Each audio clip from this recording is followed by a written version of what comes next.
Friends, Joe கிச்சனில் இன்றைக்கி onion இல்லாமல் குருமா எப்படி செய்கிறதுன்னு பார்க்கலாம். இதில் 2 டைப்ஸ் ஆஃப் குருமா செஞ்சு காமிக்கிறேன். ஒன்று வந்து தால் குருமா, இன்னொன்று ஒயிட் குருமா. இது ரெண்டுமே வந்து வெங்காயம் போடாமல் ரொம்ப ரொம்ப டேஸ்டியாக, அந்த வெங்காயம் இல்லாத குறையே தெரியாமல் செஞ்சுருக்கேன். கண்டிப்பாக வந்து செஞ்சு பாருங்கள், ரொம்ப டேஸ்டியாக இருக்கும். ஃபஸ்ட்டு இந்த ஒயிட் குருமா எப்படி செய்கிறதுன்னு பார்க்கலாம். ஒயிட் குருமாவுக்கு தேவையான இன்க்ரீடியன்ட்ஸ் எல்லாமே இதில் கொடுத்துருக்கேன். இதுக்கு நம்ம மிக்சட் வெஜிடபிள்ஸ், கேரட், பட்டாணி, பீன்ஸ், காலிஃப்ளவர், உருளைக்கிழங்கு இந்த மாதிரி வெஜிடபிள்ஸ் எடுத்துக்கலாம். வேறு ஏதாவது வெஜிடபிள்ஸும் நீங்கள் சேர்த்திக்கிறதுனா சேர்த்திக்கலாம். இது எல்லாத்தையுமே ஒரே மாதிரி சைஸில் கட் பண்ணுங்கள். அப்போ தான் வந்து குழம்பு பார்க்குறதுக்கும் நல்லாயிருக்கும். கொஞ்சம் வந்து ஒரு டம்ளர் அளவுக்கு தண்ணி ஊற்றி கொஞ்சமாக உப்பு போட்டு நல்லா குலுக்கி விட்டுட்டு 2 to 3 விசில் அளவுக்கு குக்கரில் வச்சு வேக வச்சுட்டு தனியாக எடுத்து வச்சுக்கோங்க. இப்போ இந்த தேங்காய் அரைக்கிறதுக்கு என்னென்ன போடணும்னு பார்க்கலாம். தேங்காய், பச்சை மிளகாய், முந்திரி, இஞ்சி பூண்டு பேஸ்ட், சோம்பு, பட்டை, கிராம்பு, ஏலக்காய் இது எல்லாத்தையும் கொஞ்சமாக தண்ணி விட்டு நல்லா நைஸாக அரைச்சி எடுத்து வச்சுக்கோங்க. இப்போ இது ரெடி ஆயிடுச்சு. இப்போ காய்கறி வெந்துருச்சான்னு சொல்லி பார்க்கலாம். காய்கறி நல்லா வெந்துருச்சு. அதோட உருவமும் ஷேப்பும் போகக்கூடாது, நல்லா வேகணும். இப்போ ஒரு பேனில் 2 டேபிள் ஸ்பூன் அளவுக்கு எண்ணெய் விட்டு பிரியாணி இலை, கல்பாசி தான் இதுக்கு வந்து ஒரு நல்ல ஃப்ளேவர் கொடுக்கும். அப்புறம் ஒரு 1 இல்லாட்டி 2 பச்சை மிளகாய். நிறைய பச்சை மிளகாய் அந்த தேங்காயோடு சேர்த்து வச்சு அரைச்சோம்னா நம்ம அந்த ஒயிட் கலர் போய் ரொம்ப பச்சை கலராக வந்துடும். இப்போ இந்த எண்ணெயிலேயே நம்ம வேக வச்ச காய்கறியை அந்த தண்ணி இல்லாமல் வடித்து போட்டு பெரட்டி விட்டுக்கோங்க. தண்ணியை நம்ம அப்புறமேலு சேர்த்திக்கலாம்.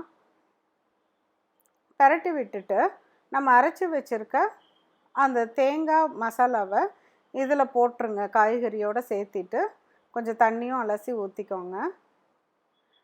இப்போ இன்னும் கொஞ்சம் தேவையான அளவு தண்ணி விட்டு எல்லாத்தையும் நல்லா போட்டு, காய்கறிலேயே உப்பு இருக்குது, அதனால் கொஞ்சமாக உப்பு போட்டு கொதிக்க வச்சா போதும்.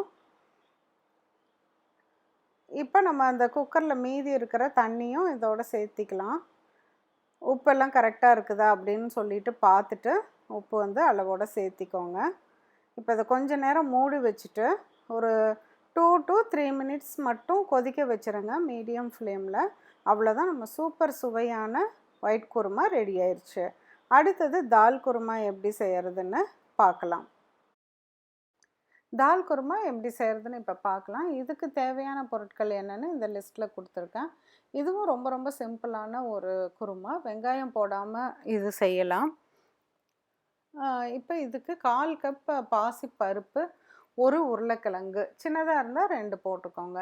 இது குக்கரில் வச்சு நல்லா வேக வச்சு தனியாக எடுத்து வச்சுக்கோங்க. ஒன்றாவே போட்டு தோல் எடுத்துகிட்டு ஒன்றாவே போட்டு வேக வச்சுக்கலாம். இப்போ இதுக்கு அரைக்கிறதுக்கு தேங்காய், கசகசா, பச்சை மிளகாய், இஞ்சி பூண்டு பேஸ்ட்டு இது மட்டும் வச்சு நல்லா நைஸாக அரைச்சி தனியாக எடுத்து வச்சுக்கோங்க. இதை வந்து கொரகொரப்பாக அரைக்கணும். பூண்டு, பட்டை, சோம்பு இது 3 மட்டும் வச்சு நல்லா கொஞ்சம் கொரகொரப்பாக இந்த கல்லுலேயே வச்சு இடித்து எடுத்து வச்சுக்கலாம். அப்படி கல் இல்லைன்னா மிக்சிலையும் போட்டு ஒரு அடி அடித்து எடுத்து வச்சுக்கோங்க.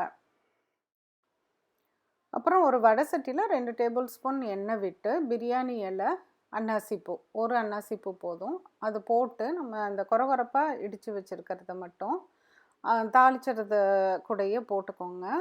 இது வந்து கொஞ்சம் அந்த பூண்டெல்லாம் வந்து கோல்டன் ப்ரௌன் ஆகணும்.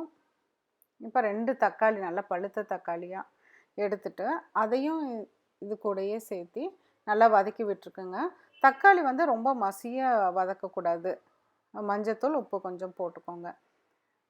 இதை நல்லா வந்து வதக்கிட்டு தக்காளி கொஞ்சம் வெந்திருக்கணும், பட் மசிய விடக்கூடாது. இப்போ அரைச்ச அந்த தேங்காவையும் இதுக்குள்ளே ஊற்றிடலாம்.